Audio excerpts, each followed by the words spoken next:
When we made our McDonald's Spicy Chicken McNuggets, you were praise hands emoji. Then we ran out, and you were streaming tears emoji. Now they're back, so you can be grinning face with sweat emoji. Order ahead on the McDonald's app. And get Money Mouth Face emoji with 2 orders of crispy, irresistible 10-piece McNuggets, spicy or classic, for just $6. Limited time only. Prices and participation may vary. Cannot be combined with any other offer. Single item at regular price. Ba-da-ba-ba-ba.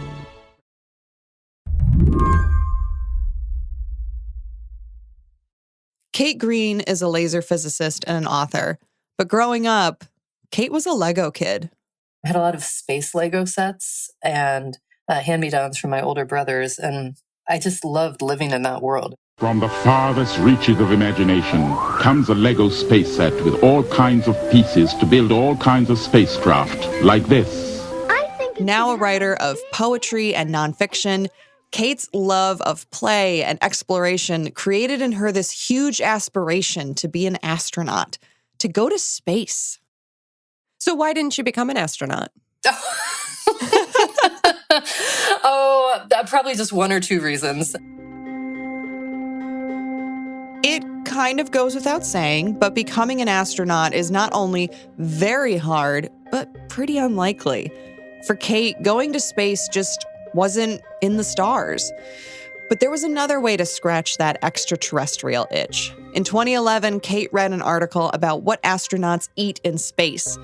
But the piece wasn't just about their diets. There was a call to action. The scientists who were interviewed for this article were looking for participants to study this question of space food and how to make sure that astronauts on a Mars mission might eat enough food so that they can stay healthy. And I couldn't believe it. As I was reading this article, I got more and more excited because I just thought this is such a strange topic of space research that I had no idea existed. And then at the end, there was a link to apply to be a possible participant in this NASA study. And I thought, okay. It was meant to simulate living in space, specifically living on Mars or the moon, these inhospitable lands that will devastate humans if they aren't prepared. After several interviews and tests and meetings with NASA scientists and other potential test subjects, Kate was accepted. She packed a few things and went, not to space, but to a bubble on the slopes of a Hawaiian volcano. The space itch would be scratched. But what she didn't anticipate were the ethical questions she'd have to wrestle with while participating in the study.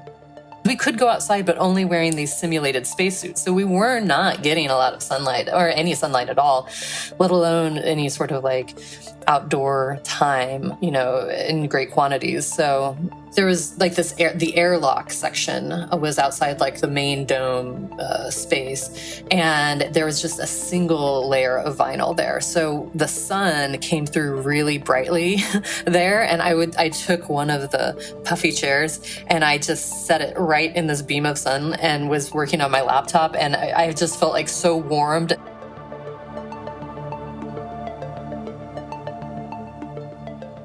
A decade after her stint on Mars, Hawaii, NASA still doesn't seem to be reconciling those issues, and they're doing the same tests today. This Tuesday is the last day to apply for the second round of a NASA experiment known as CHAPEA. That stands for Crew Health and Performance Exploration Analog. Hundreds of applicants are vying for the chance to spend a year living just like Kate did, with no sun, no plants, bad food, and the same 4 people day in and day out in a 1,700 square foot space. Today on the show, NASA knows how to get to space, but what happens when you're there? I'm Shayna Roth, filling in for Lizzie O'Leary, and you're listening to What Next TBD, a show about tech, power, and how the future will be determined. Stick around.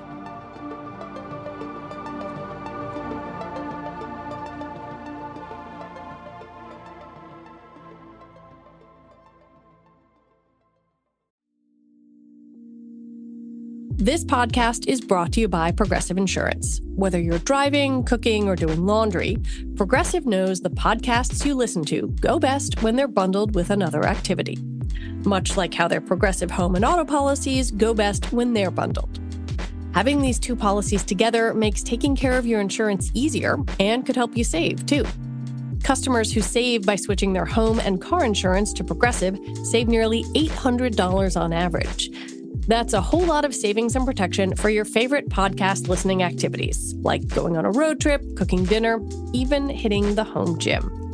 Yep, your home and your car are even easier to protect when you bundle your insurance together. Find your perfect combo. Get a home and car insurance quote at Progressive.com today. Progressive Casualty Insurance Company and Affiliates. National average 12-month savings of $793 by new customers surveyed who saved with Progressive between June 2021 and May 2022. Potential savings will vary. First, the bad news. SAP Business AI won't help you generate cubist versions of your family's holiday photos, but it will help you understand which supplier is best to help you roll out your plant-based packaging in Southeast Asia.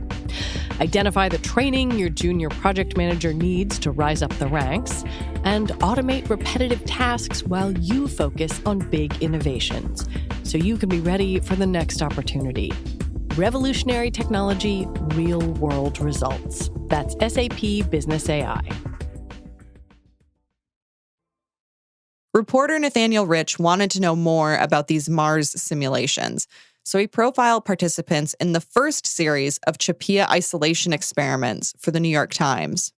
CHAPEA is the latest in a very long series of isolation studies and Mars analog experiments conducted by NASA, all of which lock people in a room or chamber of some kind for a long period of time to see how they will handle psychologically confined isolation in preparation for what is believed to be the future of the space program, which is human exploration and habitation of Mars and other planets and the moon, and ultimately colonies on other planets. The setup of the experiments mostly hasn't changed since the one Kate participated in 10 years ago. I mean, they won't be on the side of a volcano this time, but the test subjects will be locked in a building for a whole year rather than the 4 months Kate was inside. It's a 1,700 square foot structure built with a state-of-the-art 3D printer, which is how all structures are expected to be built on Mars in the future. It builds up line by line until you get this 1,700 square foot habitat, which has 4 bedrooms, some common areas. There are no windows. And next to, there is one portal that goes out to a yard, basically. That's a sandbox filled with red sand where the experimenters go on walks on treadmills. But the entire thing is a structure built within the Johnson Space Center. So it's inside of a warehouse. There's a 22-minute delay in communication and in the streaming videos and all the rest to simulate the delay there would be to communicate with people on Mars. Kate didn't stay in a warehouse, but she did stay in a bubble 8,200 feet above sea level. Kate says she also dealt with an on-purpose delay in communications, and she had to eat specific meals so NASA could study their effect on astronauts' health. It was about the challenges of keeping astronauts' diets healthy, making sure that they're taking in enough calories while they're on long-haul space missions. And so there are some theories nobody really knew. Did they get bored with food? Was it like fluid shift in their body? But what they did know was that astronauts were taking in fewer calories, and that could be a really big problem on like a 3-year-long Mars mission because it makes you more susceptible to injury and illness and something that could be catastrophic for an entire mission. She says the days got really old, really fast. The monotony of the schedule, like the monotony of this interior space, which we could change around somewhat. The furniture was inflatable. That was on purpose so that you could like redo the space if you wanted to. But kind of the monotony of the conversations you were having, like, did I already have this conversation with you? Or are we repeating ourselves? You know, the monotony of the food, even though we were able to create novel meals, there, you know, the texture of the rehydrated vegetables, for instance, never changed. You never got a different cut of carrot, you know. Here's Nathaniel again. It's billed as a kind of psychological experiment to see how people do in isolation, eating an astronaut diet and being run through a bunch of very highly regimented activities.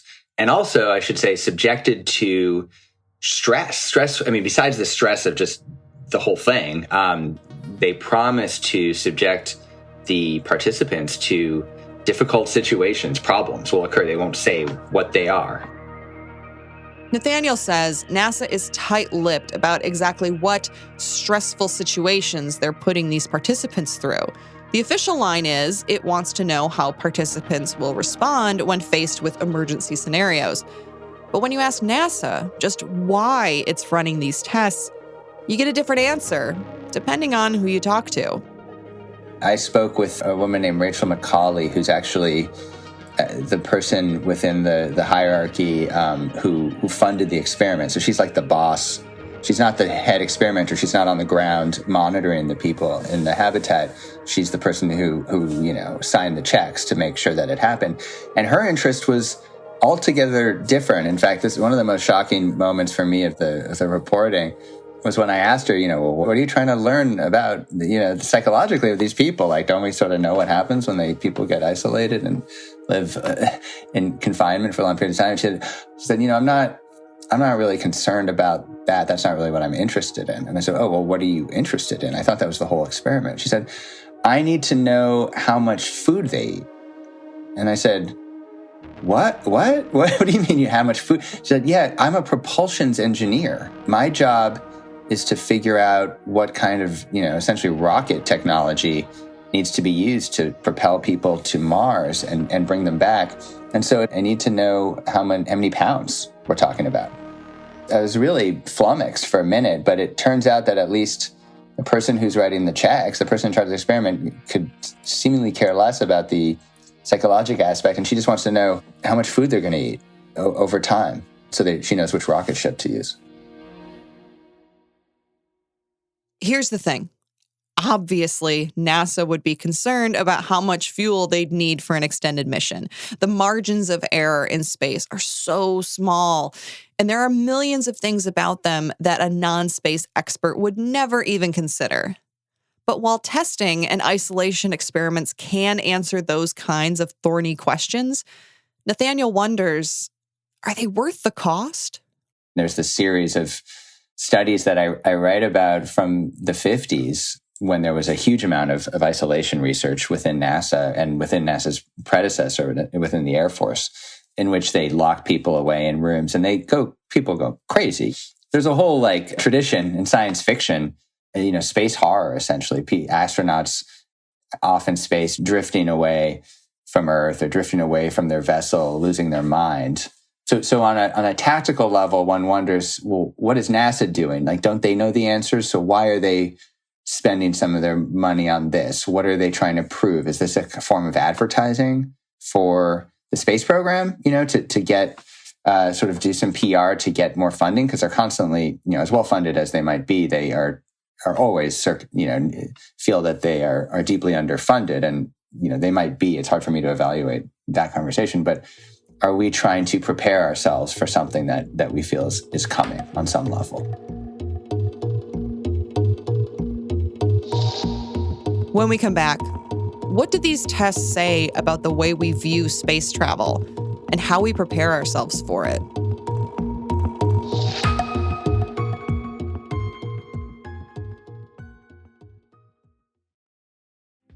First, the bad news. SAP Business AI won't help you generate cubist versions of your family's holiday photos, but it will help you understand which supplier is best to help you roll out your plant-based packaging in Southeast Asia.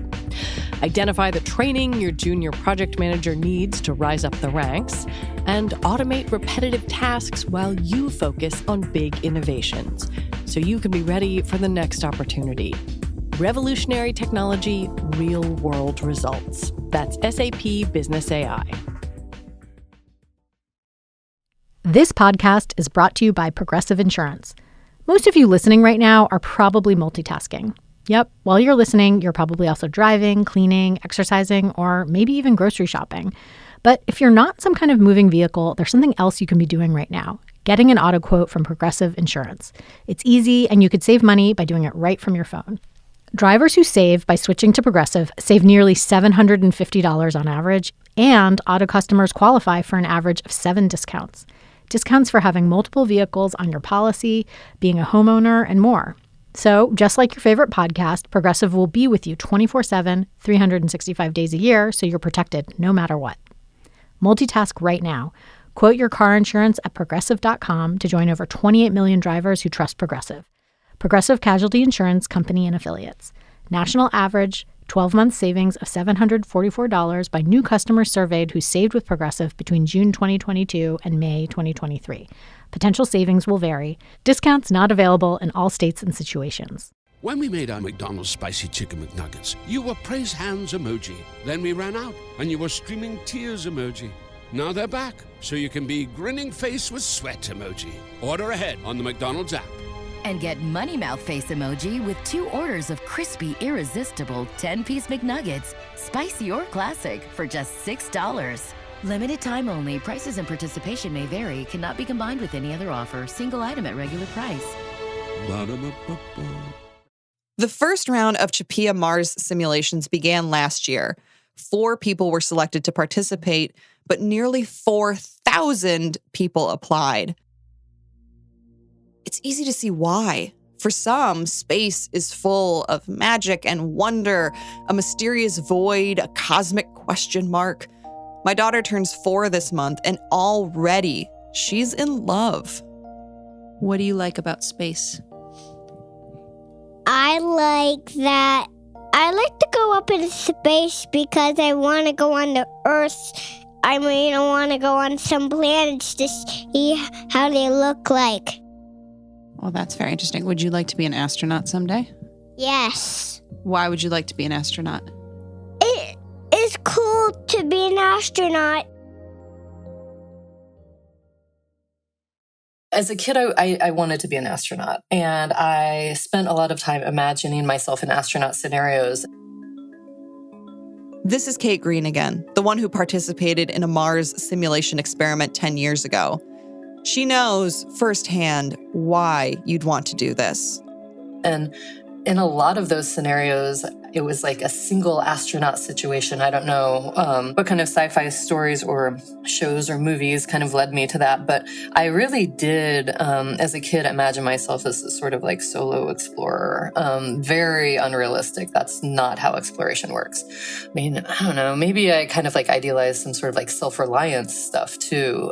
So I thought, this sounds like a really interesting challenge because I think I'm a kind of person who's curious about who I am in different environments, like what about me is stable and what about me is a little bit more malleable. And so the thought of being in such an extreme environment, I think, intrigued me for potentially what it would reveal about myself. As long as there are people like Kate asking these questions, dreaming of space, NASA will have hundreds of willing participants for these Mars programs. But Nathaniel Rich says it's unclear how long it will keep doing them, or when it will actually send people to the real Mars. I mean, I asked that a few times because what's going on here within NASA is the high majority of their efforts and their funding and their personnel are focused on technological, scientific questions. Rachel McCauley told me she had a punch list of 800 problems that she needs to solve before launch. And those tend to have to do with, what's the best kind of bolt to use? What's the best airlock? What's the best fuel? All of that. And they're 100% confident they'll solve all those problems. It's just a matter of time. In the past, they said we will be on Mars by the end of the 2020s. They're now saying it's more like the end of the 2030s is the current estimate. 2035 to 2040 is my sense. But that it'll happen, they have no doubt. And that's in documents published by NASA. Nathaniel says, even if these experiments continue, it's unclear to him how useful they are. I mean, how much can you extrapolate based on the behavior of just 4 people? one ethicist said, you'd have to run this experiment, 1,000 times or something for the results to be statistically significant, to the extent where it can inform choices that you would make about which people to select and how to prepare them and all of that. But another ethicist said, well, it's better than nothing. And so we're basically going to do as many of these as we can before launch. But it does seem clear that the technological side of the expeditions, of the mission, of the broader Mars mission, is way ahead of the human side of the research. Like Kate and my daughter, Nathaniel is also a fan of space and the stories about it. But to him, there's a sadness to how we think about these missions. I was just struck by the kind of lugubriousness of the whole thing. And there's a melancholy quality to, I think, our dreams of space travel, right? That is represented in the science fiction, but also feels represented in this experiment. That seemed consistent with the kind of sadness of isolation and loneliness. And I was trying to understand, why does this feel, what is this undertow that I'm feeling about this? And I kept asking versions of that question to different ethicists. The answer that really crystallized it for me came from a historian of isolation at Cornell. He said to me, this is not about, these experiments are not about going to Mars. They're about losing Earth on some level. And so that kind of made sense to me. It actually gives the clearest rationale for why we're doing this. It's almost like we're trying to create a utopian situation. If we can get these Martian experiments just right, maybe the next time we start all over again, we won't make any mistakes again. During Kate's 4 months in the simulation, she felt this tension. Over time, she came to view Earth, which she was still on, in a very different way. I think people who are drawn to like exploration, discovery expeditions, or even the thought of like living on another planet or, living in space, becoming an astronaut, going to Mars. I think that there is a sense, at least some kind of sense for some of those people, of unbelonging. That's why it appeals. Like NASA basically gave us permission to imagine this extreme non-belonging. We were no longer on Earth. A real distance did arise, like when you saw the news, it was, the people on Earth were experiencing this, it was, oh, wow, like, look at what's so hard, why is it so hard? Like a lot of things become kind of unbelievable, that this is what Earth is. And then, you're away and you realize you need to come back. And you're just like, what is this place I'm returning to? For me, that isolation did give me a sense of distance and was kind of exacerbated and non-belonging. And then the return was pretty extreme, no, you actually do belong. And isn't this place great? And actually, why wouldn't you want to live here? This is paradise.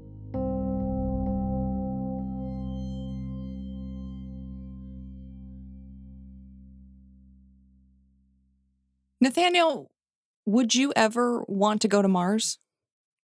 No. Me neither. Honestly, me neither. Honestly, everything could be on fire. I would not get into the rocket. You could not. I mean, it's a pretty bad place to live, Mars. It's poisonous.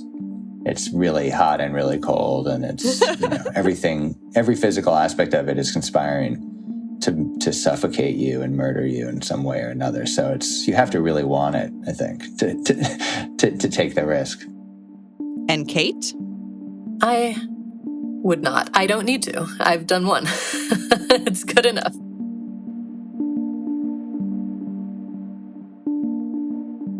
Nathaniel Rich, Kate Greene, thanks for coming on the show. Thanks so much for having me. It's good talking to you. Thank you. Nathaniel Rich writes for the New York Times. Kate Greene is an author and poet. And that's our show for today. What Next TBD is produced by Patrick Fort, Evan Campbell, and Anna Phillips. Our show is edited by Paige Osborne. Alicia Montgomery is Vice President of Audio for Slate. TBD is part of the larger What Next family. If you're a fan of the show, I have a request for you. Please become a Slate Plus member. Just head on over to slate.com/whatnextplus to sign up. We'll be back next week with more episodes. I'm Shayna Roth, filling in for Lizzie O'Leary. Thanks for listening. When do you think you'll go to space? When I'm 10.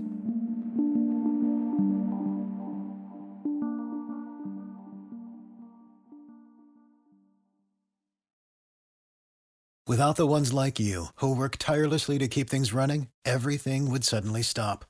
Hospitals, factories, schools, and power plants, they all depend on you. No matter the weather, emergency, or time of day, you're the ones who get it done. At Grainger, we're here for you with professional-grade industrial supplies. Count on real-time product availability and fast delivery. Call, click Grainger.com, or just stop by. Grainger, for the ones who get it done.